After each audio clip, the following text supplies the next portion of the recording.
Let's begin what's trending by taking reactions to former President Goodluck Jonathan's denial of reports suggesting he accused the late President Muhammadu Buhari of having connections with Boko Haram, insisting his remarks at a recent book launch were grossly misrepresented by sections of the media. Well, according to a statement released by Jonathan's special advisor on media and public affairs, Ikechukwu Eze, the former president never suggested, implied, or insinuated that Buhari had any connection with the terrorist group or supported them in any form. Well, Eze explained that Jonathan's comments during Friday's presentation of Scars, a book written by former Chief of Defense Staff General Lucky Irabo, were meant to illustrate the deviousness and manipulative strategies employed by Boko Haram in their early years, specifically referencing a well-documented episode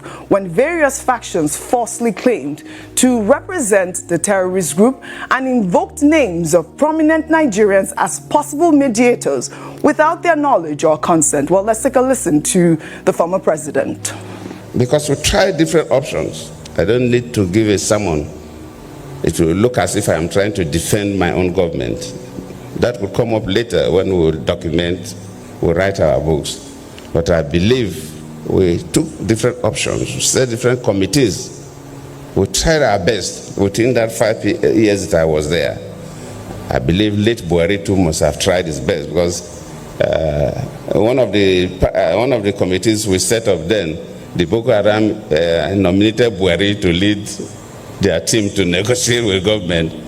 So I was feeling that, if they nominated Buhari to represent them and have a discussions with the government committee, then when Buhari took over, it could have been an easy way to negotiate with them, and they would have handed over their guns, but it was still there till today.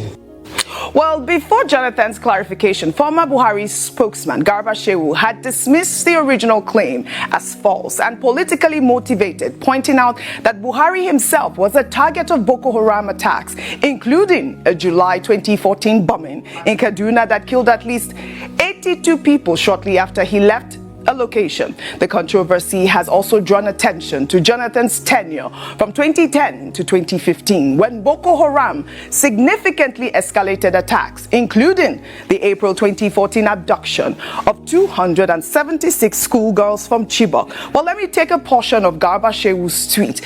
And Garba Shehu wrote in part, well, Boko Haram did not nominate Buhari as their mediator to be president in 2027.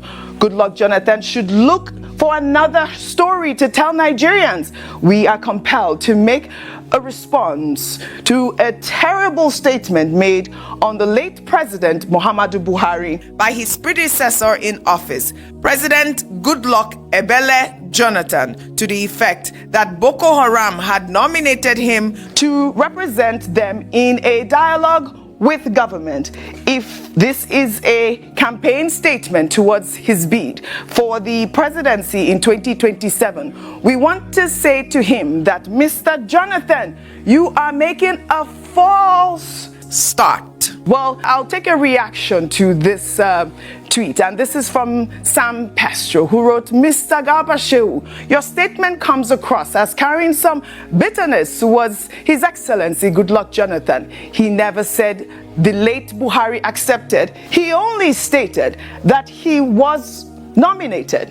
Whatever is behind this bitterness, I sincerely pray you find peace. Here are the facts to confirm that Jonathan was indeed right in his statement. And he pulled up, newspaper clippings from the Vanguard where they wrote Boko Haram names Buhari, 5 others as mediators. Another excerpt there says Buhari once appointed mediator by Boko Haram doing nothing to rescue abducted schoolgirls. I believe this was an excerpt about 4 years ago. Before I come to you guys, in the same vein, presidential spokesman Bayo Ononuga over the weekend slammed U.S. Senator Ted Cruz over allegations that Nigerian officials are facing the mass killing of Christians by Islamist jihadists, describing the claim as malicious, contrived lies against the country. According to Ononuga's statement posted on X, Nigeria does not have a religious war, and terrorists operating in the country kill without discrimination based on faith.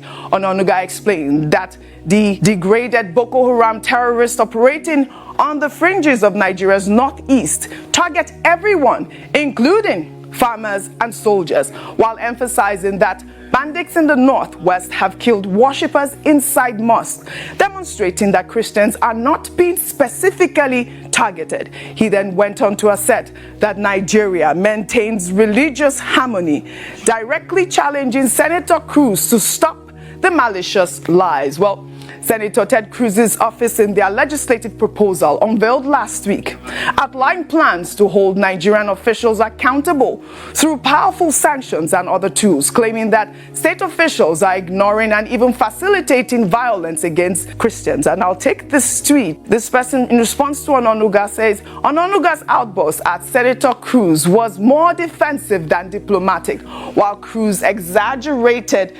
Nigeria indeed faces a perception crisis rooted in selective justice and poor governance, not pure religious hatred. Denying religious tension outright sounds disingenuous. A smarter response would have been to present facts, not fury, show evidence of interfaith peace efforts and prosecutions of all offenders. Patriotism isn't shouting lies.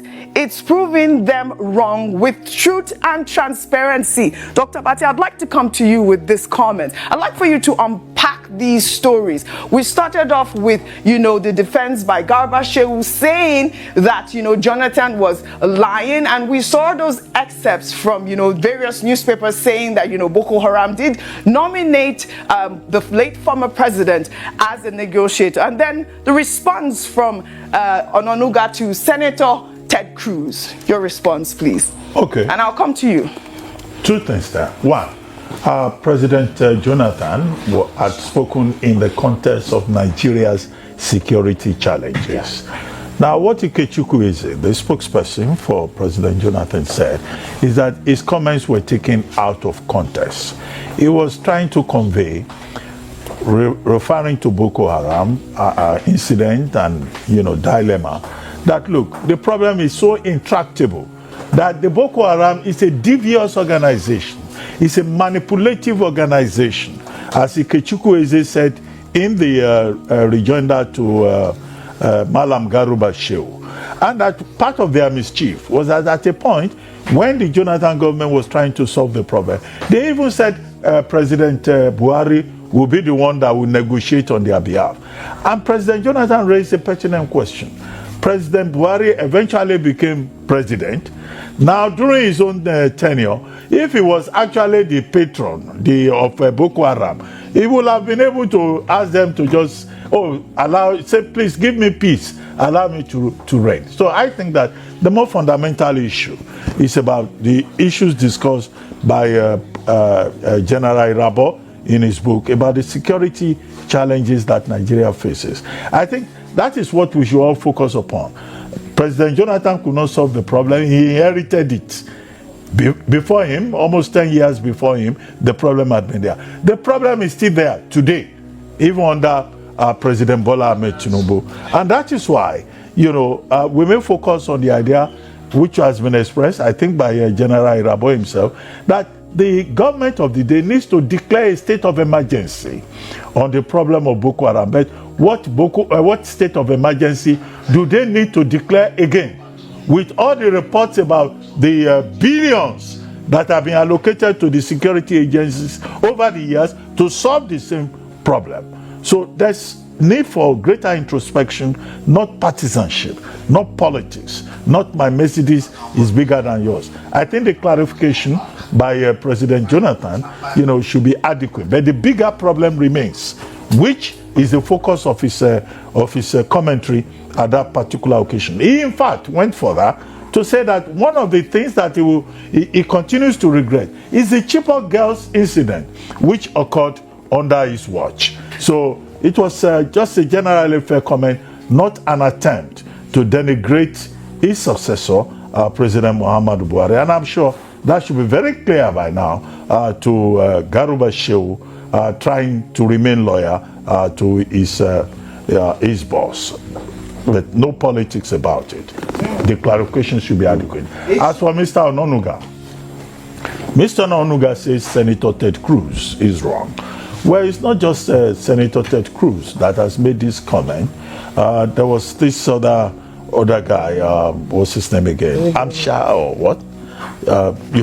Somebody else granting a TV interview had also said, oh, if you go to Nigeria, they are killing all the Christians. We discussed it, I believe, last week. And we made the point that, look, the argument that has been made clear consistently by government is that we are all victims in this environment. Muslims get killed, Christians get killed, traditionalists get killed, but the Office of Religious Freedom in the State Department in the United States had once placed Nigeria on the blacklist as one of those countries where Christians are being persecuted. But the argument on the part of government is that this is not the case. And I said the last time we discussed it that indeed we are all victims. But the issues that we have had in Jos, in Plateau, that we have had in Benue, that we have had in Southern Kaduna, the celebrated event that we have had in Owo, attacks on churches, we seem to give the impression that churches, Christians are the main targets. And increasingly, Catholic priests get kidnapped. Yes. And, these kidnappers, they ask for ransom. So that will give the impression internationally. Even when you look at the Chibok girls, most of them in the register were Christians. They were of Christian parentage. So Christians now feel that they are being persecuted in the environment. But the residual point is that the Nigerian government has a responsibility to make sure that nobody is a victim on the basis of faith, religious affiliation. Because Section 42 of the 1999 Constitution is unequivocal in saying that nobody should be discriminated against either on the basis of religion, belief, association, or circumstances of birth. And that fundamental human right applies to all of us, whatever faith we may profess to. All right.